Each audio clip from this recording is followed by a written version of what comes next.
নমস্কাৰ, মই ঝৰ্ণা শৰ্মা দেৱ চৌধুৰী। আজি আপোনালোকৰ সন্মুখত পাঠ কৰিবলৈ লৈছোঁ প্ৰসিদ্ধ ঔপন্যাসিক সন্তোষ কুমাৰ কৰ্মকাৰৰ এখনি জনপ্ৰিয় উপন্যাস চিলিকন ভেলীত এখোজৰ ৭২ নম্বৰ খণ্ড। সন্দীপক লৈ সৃষ্টি হোৱা হতাশাৰ বাবেই দেউতাকে উত্থাপন কৰা প্ৰশ্নটো তাইৰ মনত ডাঙৰ হৈ পৰিল। তাই কি ক'ব ভাবি নাপালে। দুপৰীয়াৰ সাজ ভাত পানী খাই দেউতাক জীয়েক আহল বহল বেলকনিৰ আৰামী চকীত বহিছে। বহুদিন পিছত দুয়োৰে মাজত ভাৱৰ আদান প্ৰদান চলিছে। এনেতে সুচিব্ৰতা আহিল। ঘৰত কাম কৰা মানুহ এজনী আছে। ৰন্ধা বঢ়াৰ বাহিৰে বাকী কামবোৰ তাইয়েই কৰে। তথাপি খোৱাৰ পিছত পাকঘৰৰ সকলো অঁতাই আহোঁতে সুচিব্ৰতাৰ অকণমান সময় লাগে। তেওঁ অহাৰ লগে লগে পৰিৱেশটো বেলেগ হৈ পৰিল। গায়ত্ৰীৰ আৰু দেউতাকে সোধা প্ৰশ্নটোৰ উত্তৰ দিয়া নহ'ল। এতিয়া মাকে তেজপুৰ ইউনিভাৰ্চিটিৰ প্ৰফেচাৰ এজনৰ লগত তাইৰ বিয়াৰ প্ৰসংগটো তুলিব। তাৰ বাবে গায়ত্ৰী সচেতন হ'ল।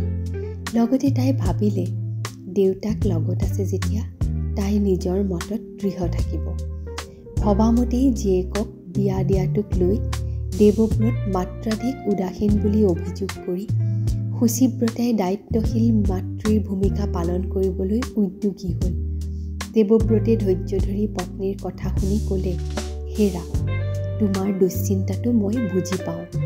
পিছে বিয়াৰ কথাটো তাইৰ ওপৰত ইম্প'জ কৰাটো উচিত নহ'ব। তাতোতকৈ ডাঙৰ কথা, দৰা তেজপুৰ ইউনিভাৰ্চিটিৰ প্ৰফেচাৰ। মানুহে চাকৰি কৰে বেংগালুৰুত। বিয়াৰ পাছত দুয়ো কেনেকৈ একেলগে থাকিব? সেইটো বিয়াৰ পিছৰ কথা, সুচিব্ৰতাই ক'লে। বিয়াৰ পিছত সিহঁত দুয়োটাই সেই বিষয়ে ডিচিজন ল'ব। বিয়াৰ পিছত মানুহে তেন্তে চাকৰি এৰিব? বিয়াৰ পিছতো তাই চাকৰি কৰিব। বেংকৰ চাকৰি। বেংগালুৰুৰ পৰা তাই ট্ৰান্সফাৰ লৈ অসমলৈ আহিব পাৰিব। আনহাতে তাই যদি বেংগালুৰু এৰি আহিব নিবিচাৰে তেনেহ'লে সিহঁতৰ অফিচৰ অনামিকা হাজৰিকাই আগবঢ়োৱা প্ৰস্তাৱটো বিবেচনা কৰিব পাৰোঁ।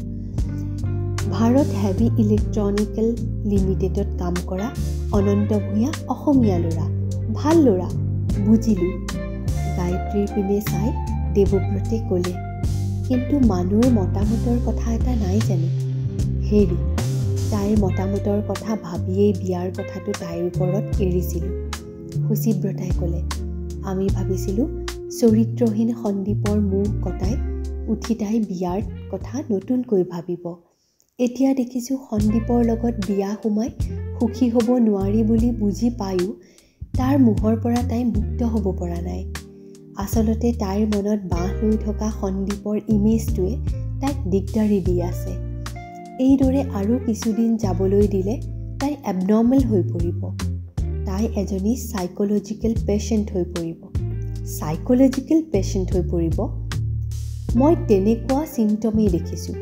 হস্পিটেলত অসুস্থ সন্দীপক দেখি তাই আকৌ অস্থিৰ হৈ পৰিছে। তাইৰ বাবে সন্দীপ এটা মেনিয়া হৈ পৰিছে। মেনিয়া হৈ পৰিছে? কি যাতা কথা কৈছা? ঠিকেই কৈছোঁ। এতিয়া তাই সোনকালে বিয়া সোমাব লাগে। বিয়া সোমালে তাইৰ আপোন মানুহ এজন হ'ব। সেইজনৰ সান্নিধ্য পাব, মৰম পাব, লগতে নিজৰ ঘৰ সংসাৰ হ'ব। তেনেকৈ ব্যস্ততা বাঢ়িব আৰু এনেকৈয়ে তাই সন্দীপৰ মুখৰ পৰা মুক্ত হ'ব পাৰিব। গায়ত্ৰীয়ে মাকৰ কথাবোৰ সহ্য কৰিব পৰা নাই। মাকৰ কথাবোৰ নিমৰ্ম যদিও অভিজ্ঞতাৰ পৰা কোৱা। তাই মাকৰ কথাবোৰ অস্বীকাৰ কৰিব পৰা নাই। প্ৰতিবাদ কৰিবলৈও ভাষা বিচাৰি পোৱা নাই। কিয় মানুহ? দেৱব্ৰতে ক'লে, এই বিষয়ে তই। উশাহ এটা টানি গায়ত্ৰীয়ে মাকৰ পিনে চালে। কিবা এটা ক'ব বিচাৰিলে, কিন্তু কি ক'ব?